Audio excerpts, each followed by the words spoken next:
Thanks for tuning in.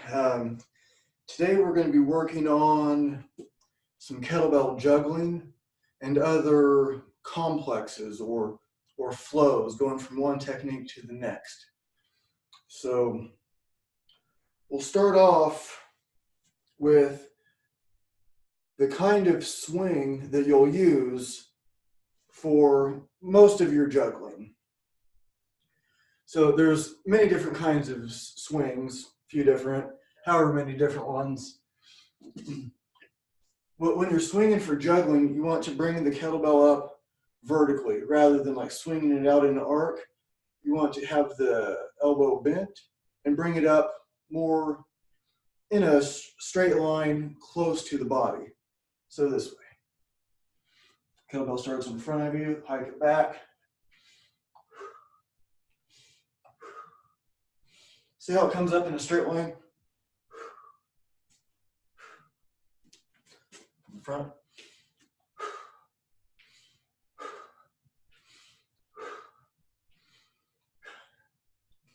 Okay. That way. So also towards your center line. You don't want to be swinging out away from your center line. See? Right in front of me. Right in front. Okay. So one of the reasons why is if we're doing, it's like a hard style swing,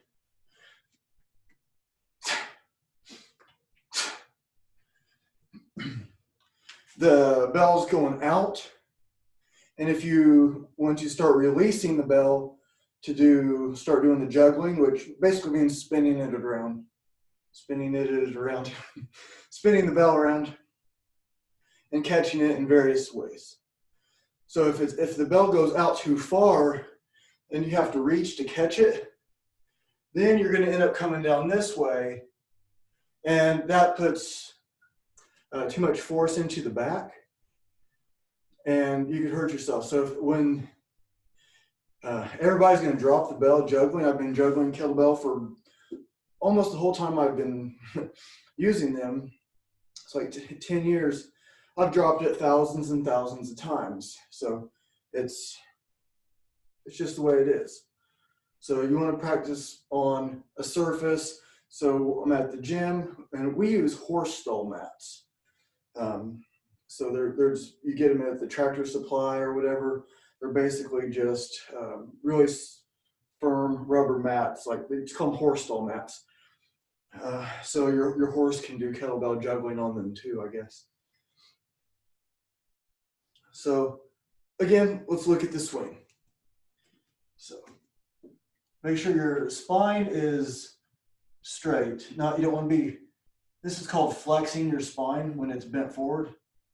And you don't want to be like too arched up either. That's too much extension.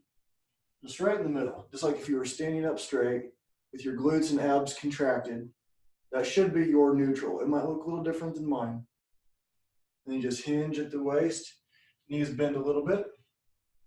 Okay, I don't want my shoulders to go below my hips.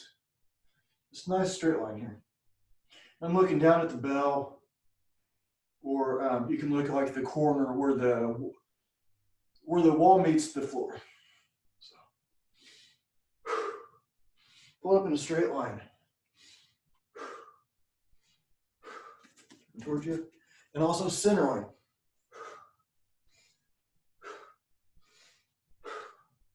Okay, so you see I'm switching hands in the air. So one common mistake when you're doing swings is to kind of like lift it with your arms, like, or people like do that kind of thing. You'll see. So if I can't really release the bell. There's no pop in the hips, which means there's no float of the kettlebell. So you'll learn to make the kettlebell float. So when you snap the hips, you're pulling up in the straight line, release your grip a little bit. I don't know if you can see me releasing my grip, but so at the top, I'm going to loosen my grip and then regrip. Okay? So at first you can do that just a little bit. You don't want to be just squeezing as tight as you can the whole time. So if you watch the first video or understand my method, it's based on what I call the 5 elements: mobility, stability, strength, power, and endurance. And it's the alchemy of those 5 elements that creates the magic of your fitness to do whatever it is that you want to do. So we're combining power, okay, and endurance mainly. Okay. So power implies a relaxation phase. So at the top, we're relaxing the grip. Okay, we just snap the hips, which using force, and then we relax. So it's tension, relaxation. So we do the same thing in martial arts. If you're punching, there's tension and then relaxation. If you're grappling with somebody, even if somebody can run a marathon and they wrestle somebody for 1 minute, they might be completely exhausted because they don't understand yet how to use their tension and relaxation. So this is really good for developing the mindfulness, the breathing, and those skills. So watch me, and I'll exaggerate my grip a little bit. And it's also perfectly fine to do this because we're going to be releasing completely in just a minute anyways.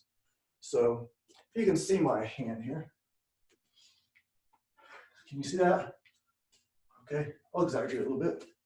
So you see how the kettlebell floats for a second? Okay, so if I was just pulling it up, like doing it with my arm, it's just gonna go straight down. Okay, so pop the hips, make it float.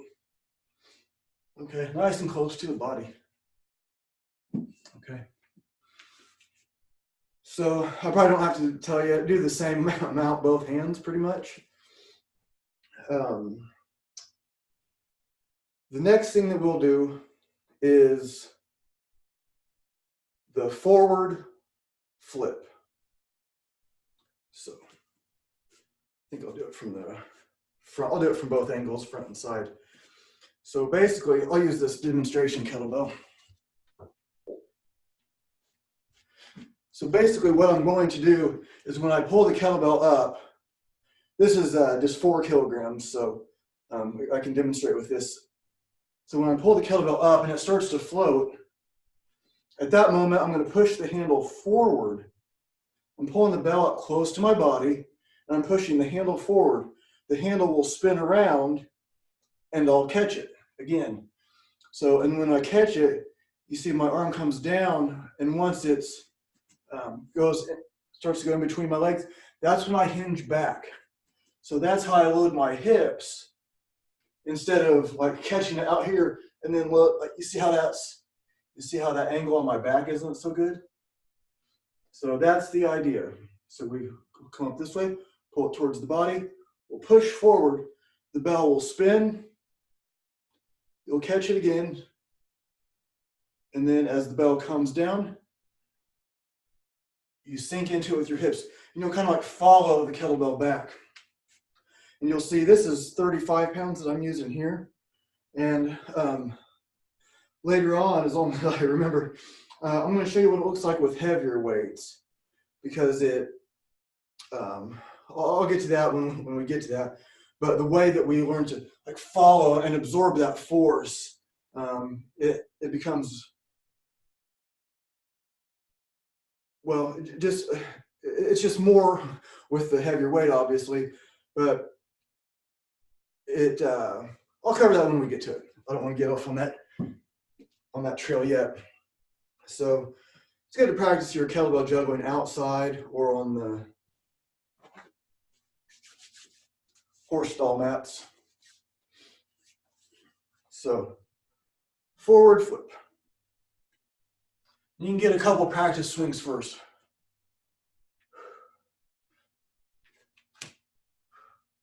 Okay.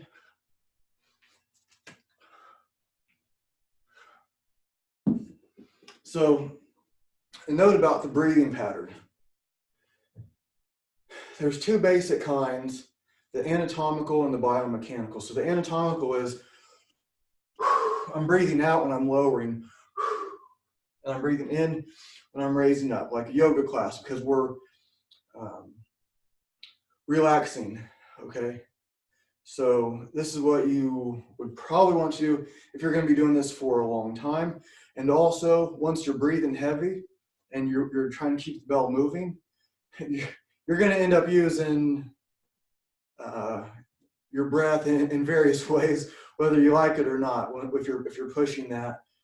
But at first, we'll always be just mindful of how it is, because you want to make sure the most important thing is the proper tension throughout the body, relaxing at the right time, tension and relaxation. Okay, so from the side, same thing, the front flip.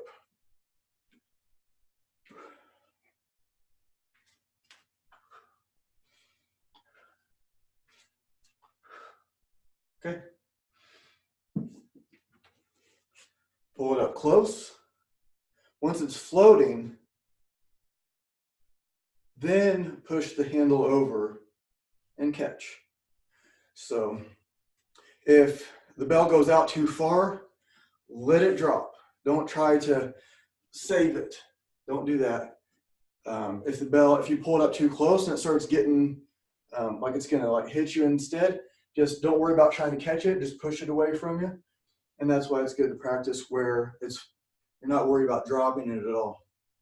So the next thing that we'll do is alternating hands with the front flip. We can't just work out one hand, right? So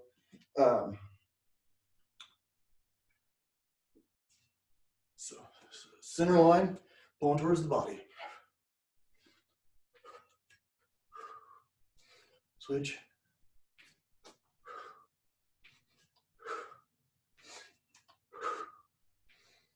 You can even, okay, throw it up with the right hand and catch it with the left. Okay, back and forth, back and forth. So why bother with these techniques? Well, for one, it's fun.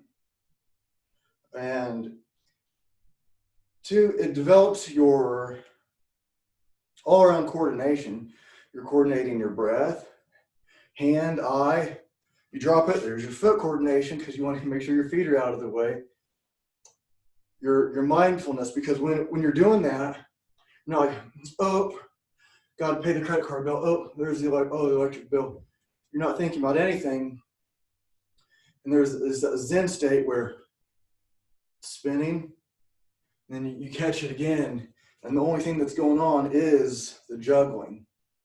Okay, so it's fantastic for developing your concentration. Okay, also in martial arts, so I think like you grab somebody's wrist and they pull it away from you. Well, you might fight it, right? You might just pull right back. That could make you lose your grip too. So think about if they pull away from you and you just follow them for a second, okay? You follow them for a second and then you pull back, okay?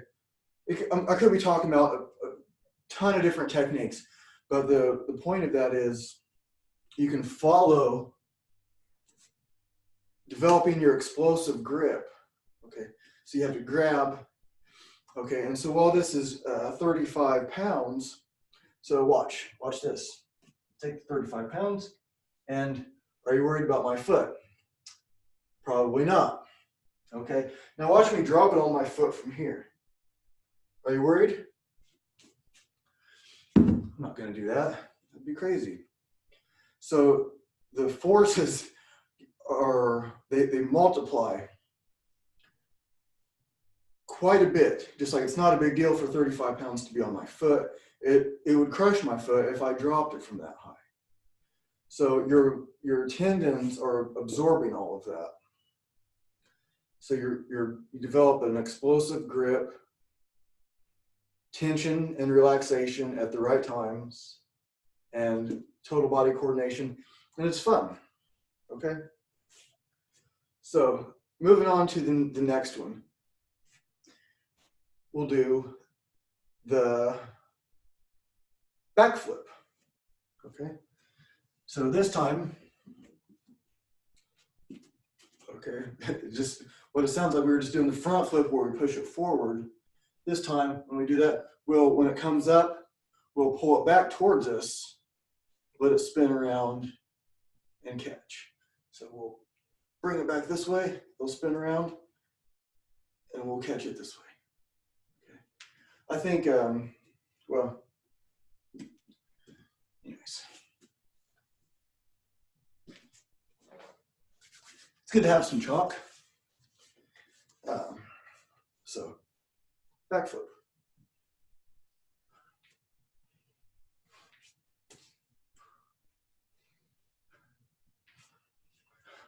That one kind of took a weird turn, didn't it? Okay.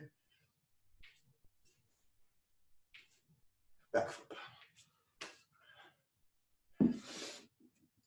All right. Front flip, back flip.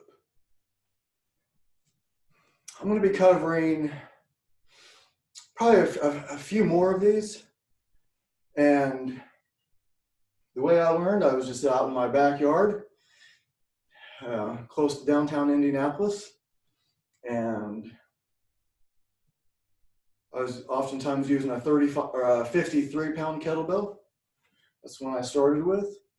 And it hit the ground many, many, many times. And it's still fine. I still have the first kettlebell I ever bought. And so as long as you're on something pretty soft, like just not like concrete or something like that, even if you drop the bell, it should be fine. These bells are competition kettlebells. They're made out of steel. There's other ones that are made out of cast iron. They're the ones that are different sizes for different weights. And those can be dropped too. I've heard of them breaking, but I've dropped them literally thousands of times and haven't broke them. So front flip, back flip. This time we're going to do the helicopter. All right. So this time when we come up, we're going to spin the handle so it rotates around this way. All right, and catch.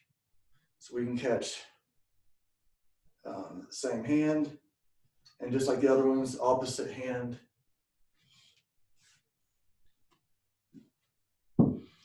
So, and what each one of these is going to develop from one to the next, it might be hard to quantify besides just the coordination. It's just, it looks cool. There's competitions. There's people that will throw them like way up in the air and then like catch them and spin around and stuff. I don't like to have like falling steel right over my head. So I don't do that kind of thing. But there's all kinds of techniques that you can do. So I'm just going to show you a few of them today, and then maybe some others. I don't know how far we'll get today. So helicopter.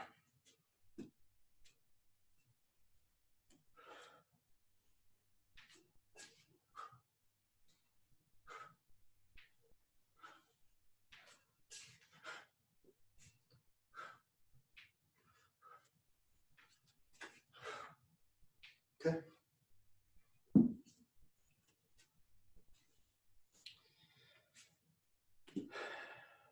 Once you get used to them, you can put them together in any kind of combination. One of the things about my system is it's very fluid. Okay? A lot of my workouts, like oftentimes I'll know exactly what I'm going to do, how many reps, how many sets. There'll be like 5 sets of 5, or there'll be, you know, something like that of 2 or 3 different techniques. That would usually be like heavier techniques like deadlifts or squats or something like that. With these, it's more like I would program an amount of time. So I might, okay, I'm going to do 3 rounds of 3 minutes or 5 minutes, or maybe if you have an event, like if you have, like say an MMA match or something like that, and it's going to be 5 minutes a round, you have 3 rounds, 1 minute in between. Well, maybe program it like that, okay?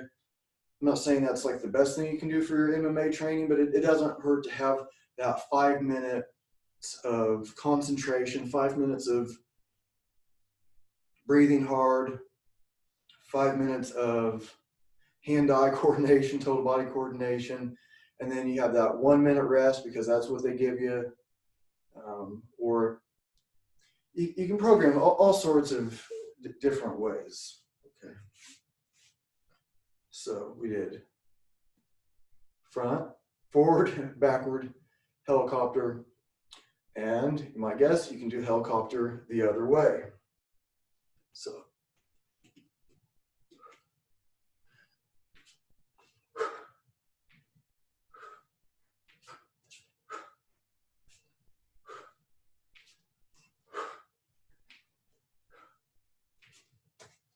that's kind of funny. I can tell I haven't done this one for a while with left hand.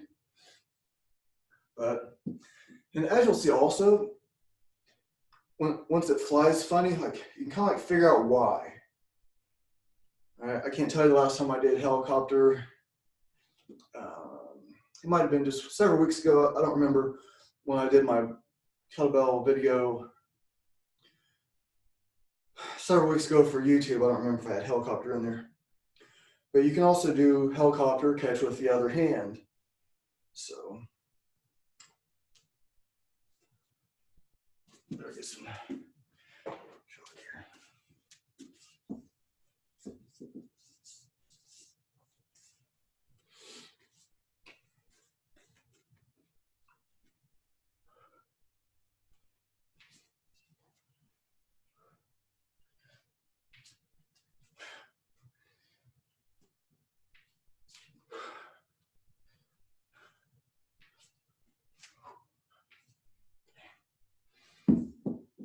Some of those have some funny flat patterns. That's okay.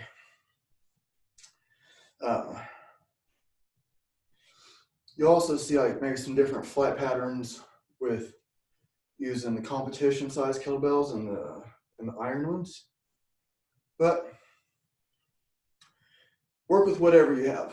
I don't have much of a preference really from one kind of kettlebell to the next. Okay, a lot of times I'm using the competition size style, but I don't mind using iron too. I have a whole bunch of iron ones. The next one that we'll do is with the handle vertical, like more like straight forward. Okay, so.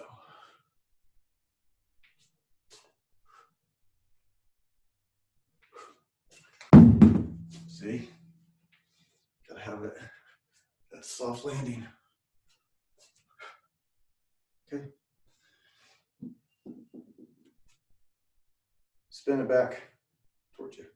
And you can also do spin it forward that way. You can also do helicopter with the handle that way. All right, so once you start playing around with it, you'll see more and more of these options open up. My point for today was to show you a few of the basic ones, and then you can put them together. We'll do one more that has, well, we'll do two more that have a release. One of them isn't necessarily called a juggle, but I'll show you in a minute. So the last one is behind your back and catch it with the same hand. So we have it here.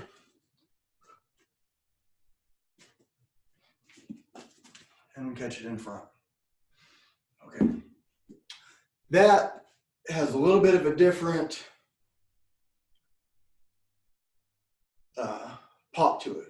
Okay, so before I was doing like this, use my demo bell here, a different swing this way. Okay. This, when you go to throw it around the body and catch in the front, when you swing it forward, it starts to come around, and then you pop it up this way. So instead of popping it up this way, you pop it up this way. And so that's what gives it its release power to come around the hip. Okay. And at first, I have faith in you that you can pull this off when you try. At first, while you're getting used to it, you might catch it with the opposite hand.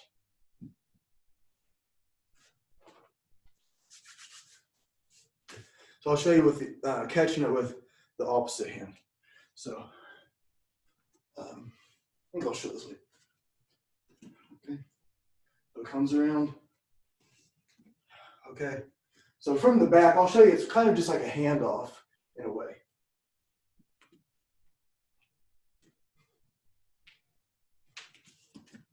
Okay.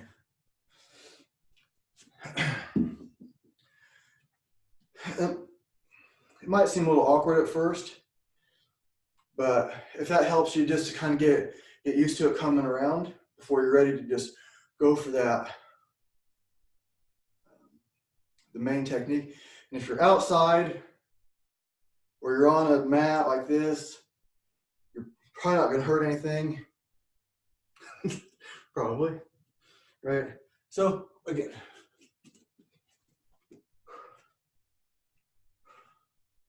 yeah.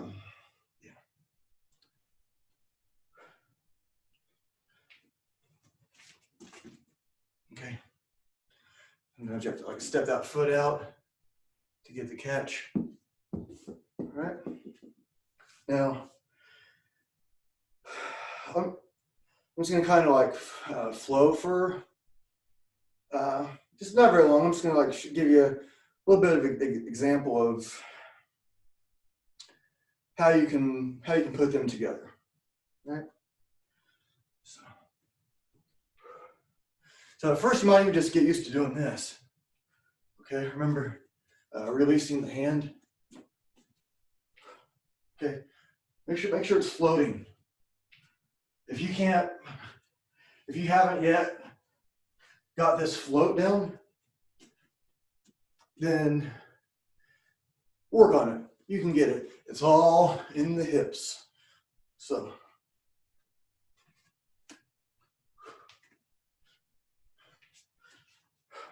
sometimes there's some funny tricks.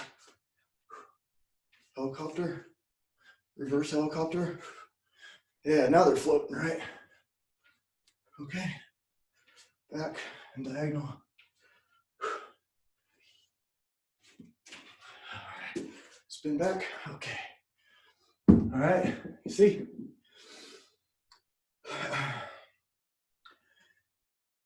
Practice each one,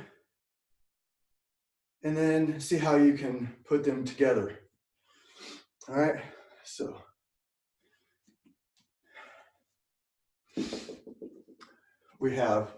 We started with forward, okay. Then did backwards, where it's coming to you backwards. Then we did helicopter, where it spins around. Helicopter, catch opposite hand, okay. Reverse helicopter, catch opposite hand, same hand, okay.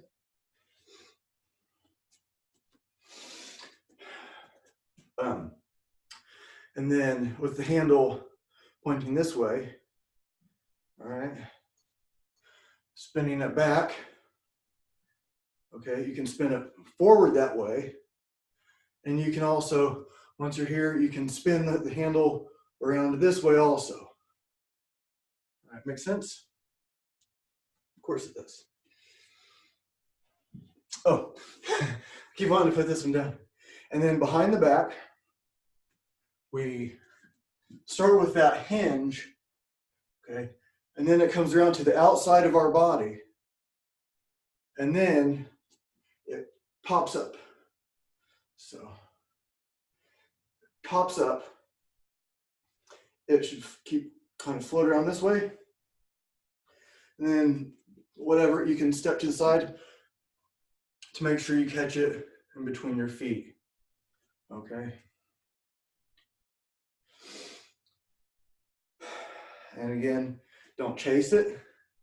If it's coming at you weird, you go to pull it up and it starts coming at you weird, just catch it and push it away.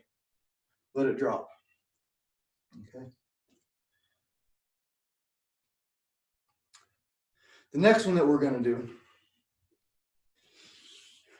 is, it's called the hand-to-hand clean. But it's this, we're talking about the same hand. So the bell,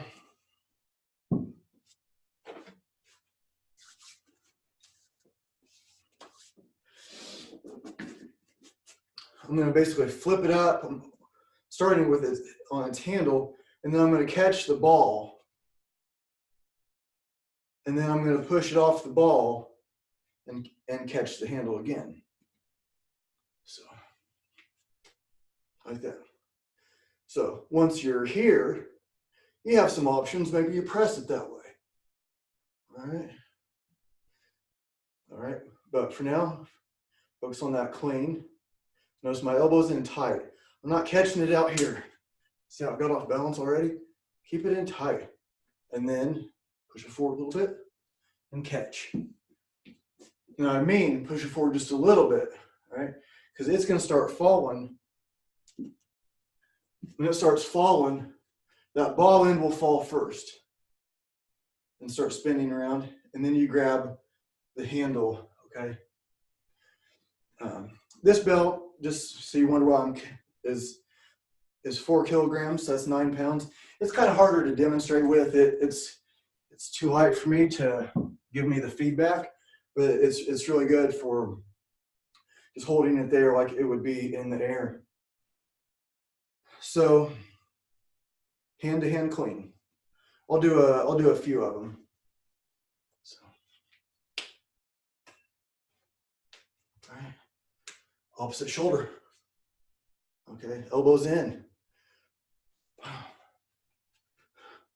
right.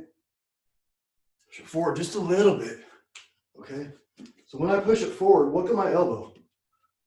Okay. I'm not pushing it forward like that. That's it. Just this motion here. All right. All right. You'll be surprised over time. So what's that going to do? Why bother doing that? Well, for one thing, it teaches you how to, what's called tame the arc. So when I want to clean the kettlebell, just if I'm doing like a regular clean and press, I don't want to slam into myself. If I tame the arc, it doesn't do that. Okay? Tame the arc. All right? Instead of letting it come out. All right? That way. So when you go to flip it up, you'll get it as you go along. So how advanced is this? How long should you be doing kettlebell training before you get to kettlebell juggling? Well, there was a guy, he was studying to be a trainer. He is a trainer now, and he was coming to my workshops pretty regularly. This place I was doing them once a month at this other gym. And he's a big, strong guy, and I was doing a workshop at White Pine Wilderness Academy, and it was several other trainers, but my part of it, what I was doing was kettlebell juggling. Okay, so this guy I'm talking about, he's a big, strong guy, and his wife came, and I don't know if she ever used kettlebells before. And she picked up on kettlebell juggling better than him at first, okay? Anybody can learn, but she was using the same weight as him, or I'm pretty sure it's like the same weight or within like 5 pounds or something like that. I mean, they tried various ways. I encourage people to try some various ones, because if it's too light, it's not going to give you the feedback that you need. That's why I'm using 35. I could do these with a 53. I could do these with But with 9, it doesn't quite fly right for me. Somebody else might be perfect, but for me, it doesn't give me the feedback that I need. So her first day, first time she's touching a kettlebell, I'm teaching her kettlebell juggling there's 15 people there or whatever, right? She's picking up on it. We're outside, everybody's having fun, and she's doing better than him. And was, already pretty experienced in lifting. So don't let this intimidate you. If it looks intimidating, don't think like that. Because what's the difference between somebody that's more advanced? Okay, yes, your technique will get better over time, but a lot of times what makes you more advanced is simply the weight. Okay. So when you start out doing squats, are you going to go for a world record? You never did squats before, you're going to do a world record, but you can do a squat. Okay. I can teach you how to do a pretty good squat the first day. It's going to take a lot of reminders and tweaks and finer and finer points over time. Same thing with the kettlebell. You can do this stuff. You can do it. So, hand-to-hand clean. So why bother doing that when we have all these spinning and stuff around? Why just put it there? Well, when you say you set the timer for 3 minutes, first of all, it's just a good technique. So maybe this doesn't need an explanation, but this is digging into my thinking and your programming and how to control your fatigue. How to keep going, but control your fatigue. Think of the martial artist. You're tired, you're going to quit. Well, what does quitting mean in that situation? Maybe it means you just lose a match and the other guy gets a trophy. And maybe it's something a lot worse. So learning how to control your fatigue. All right. So say I'm doing a lot of these, doing these forward spins and theses and thatses, and now I'm getting to breathing hard, and okay, I can kind of catch my breath here. I was doing all this explosive stuff, and now I'm just in tension. So you want to keep your glutes and your abs contracted. Keep your elbows in tight. You can even this is something that we'll get into later. This rack, where I'm letting this elbow rest on the hip. We'll get into that one in another video, I think. But so from here, all right. So I was just doing a bunch of stuff with my forearms. They're getting tired. Okay, well, my forearms are still working because they're pushing against this kettlebell, and so I can do a couple presses. Okay. Press it up. You can even go from here and push it forward that way. So you can use these holds to get a little bit of rest without resting, to control your fatigue. All right. What else?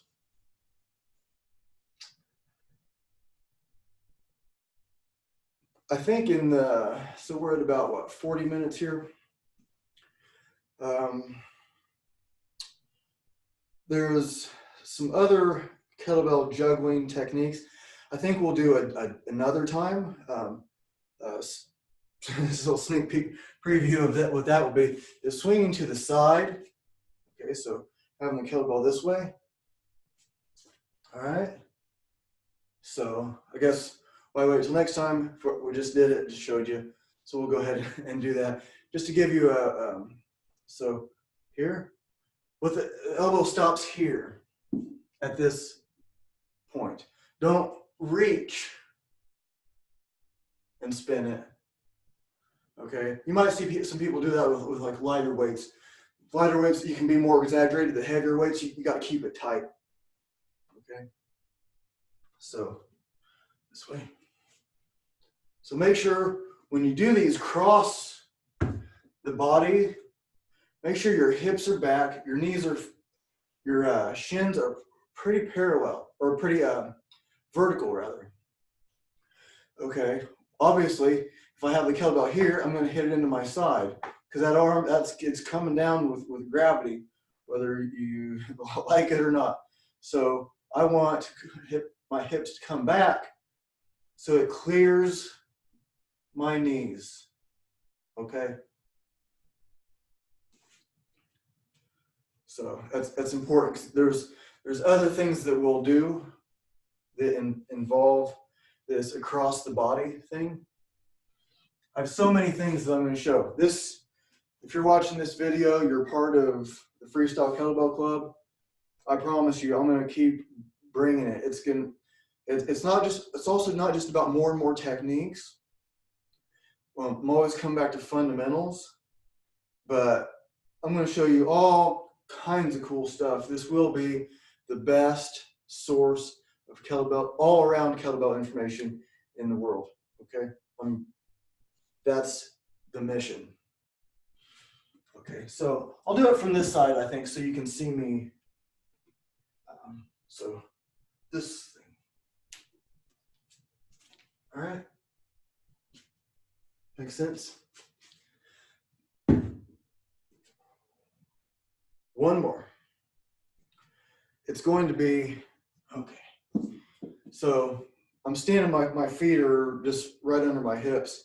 And then just like take a step forward. Just like you're taking a regular step. Okay. Sometimes we're going to be in this posture when we're doing other techniques. Okay. So if I'm working with somebody in martial arts, they want to find their fighting stance, I say take a step forward, raise your hands, there it is. Okay, when we take a step forward, this foot, my right foot, watch it. If I take a step forward, that feels weird. So, but what naturally happens is it kind of comes out to the side a little bit. It starts to point that way a little bit. Now we can adjust our fighting stance a little bit. This one probably, this isn't,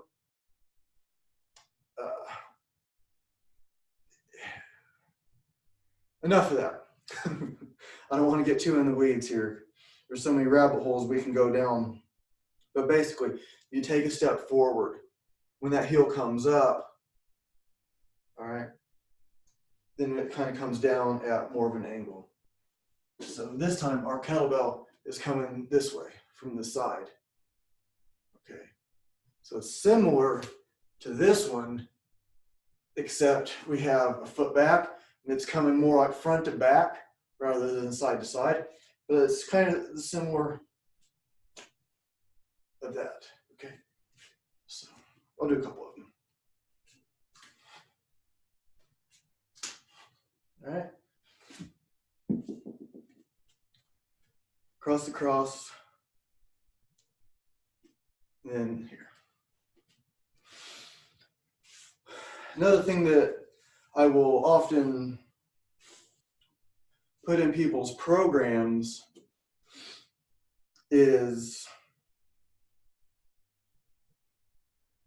I usually don't have people do kettlebell juggling inside with clients.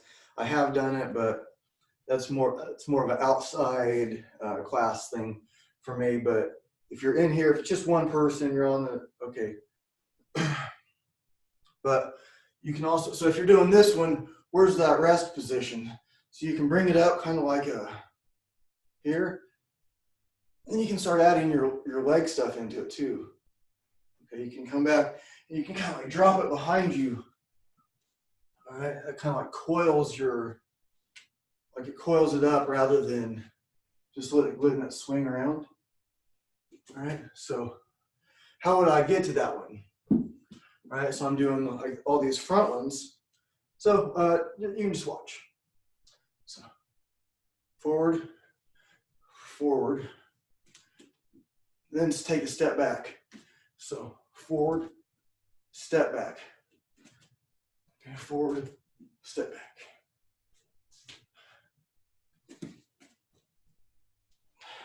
Okay.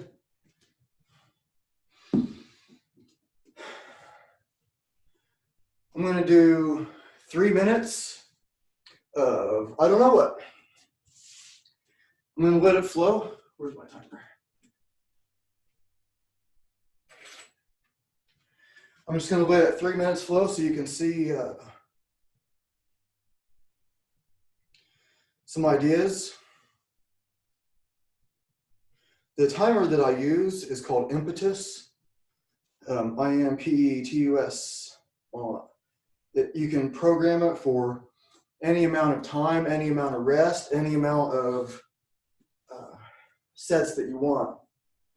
So it's really cool. So you see me, mostly I chalk in my hands, but it's also good to chalk your kettlebell.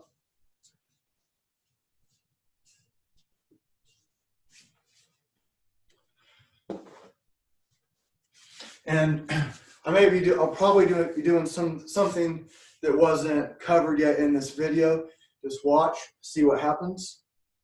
It'll be an adventure for me also.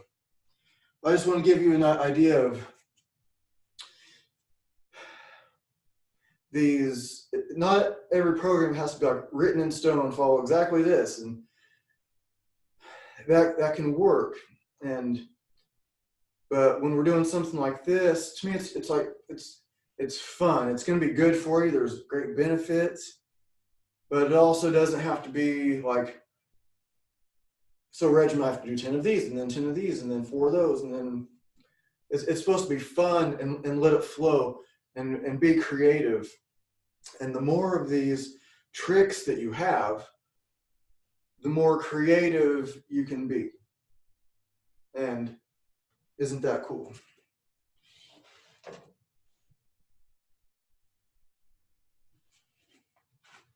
All right, 3 minutes. I might exaggerate my breathing a little bit so you can hear me.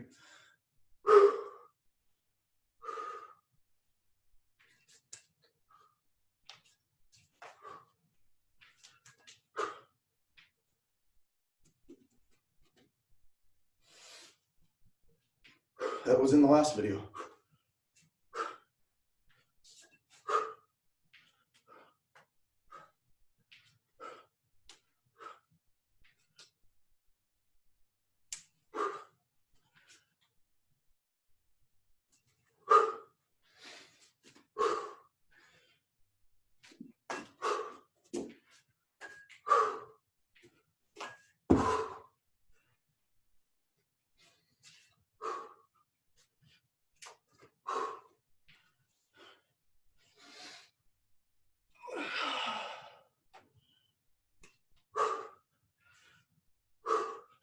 Also, if you need to catch your breath, you can just kind of.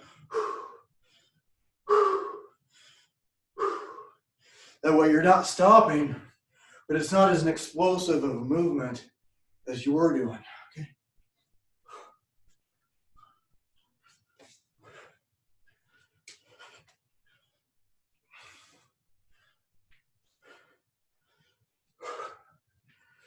These techniques are called snatches. I'll cover them in a video sometime.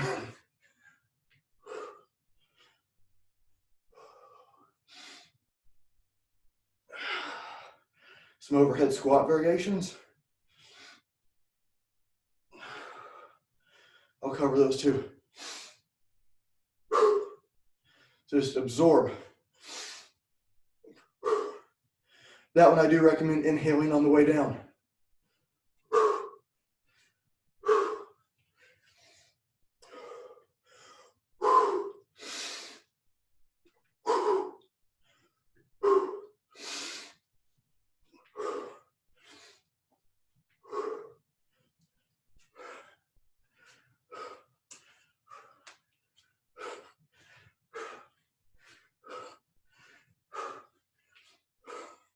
Taming the arc, remember?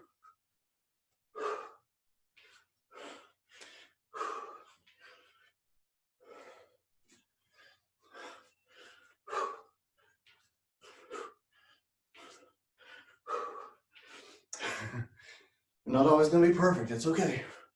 Spinning around.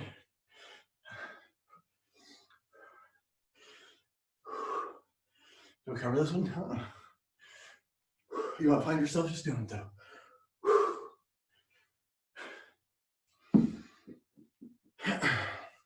So, I think I'll start to wrap it up. I was going to show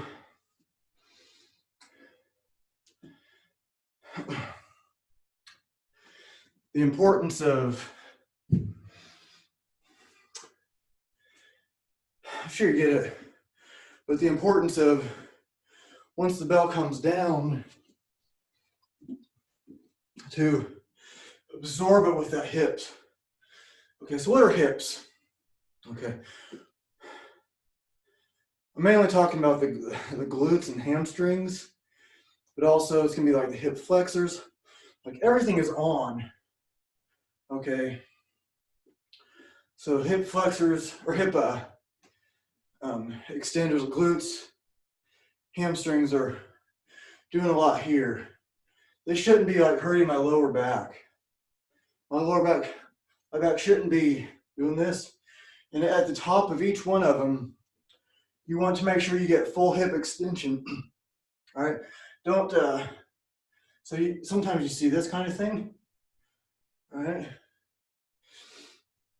It's very common, but make sure you get that. That's what makes the bell float, okay? I won't worry about showing you with the other bell. If we get a little bit deeper into kettlebell juggling in the future, I'll show you.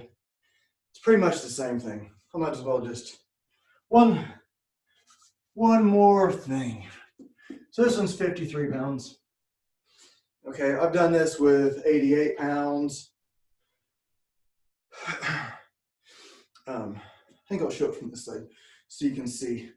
But just watch how I load the hips.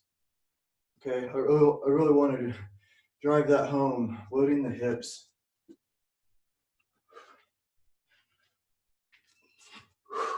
See that? Follow that down. I'm not fighting it back up. Follow it down and back up, okay?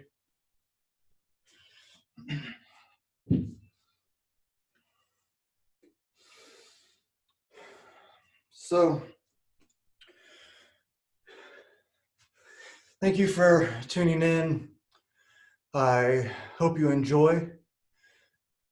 These sessions that I'm doing are pretty much planned out, but I'm not going to be doing like editing and stuff like that. The reason why I want you to like show like what it's, I guess like part of like what it's really like there was a couple of those juggles that weren't perfect. Well, that's just reality, okay? I could take the time to make a perfect one, but what I'm really trying to get across is you can do this. When you see like somebody else trying to present something as perfect, I'm trying to do the best I can, and I've been doing this for a long time. And there's certain times when we can't make mistakes, and there's certain times when it's not such a big deal. If I'm using 35 pounds is so safe, and the mistakes are like really minor. Well, if I'm deadlifting 300 and some pounds, I can't make a mistake, okay? And that's usually only for a couple reps. And I do them one at a time. Almost always, like if I'm doing my deadlifts, I just do them one at a time, which means like I do one, stand back up, wait for a second, do another one. So I have total focus going into each one. When you're doing something that is over an amount of time, you're much more likely to make some kind of mistake. Minor ones are not a big deal, but that's why you use a safe bell. It's the right weight for you for what you're doing. And yeah, I guess that pretty much sums it up. I don't want to keep blabbing. I think we're closing in on an hour here. And I hope you enjoy. Thank you for subscribing. I will keep making more and more videos, and they'll be better and better, and this will be the greatest source of all-around kettlebell information that exists. Thank you.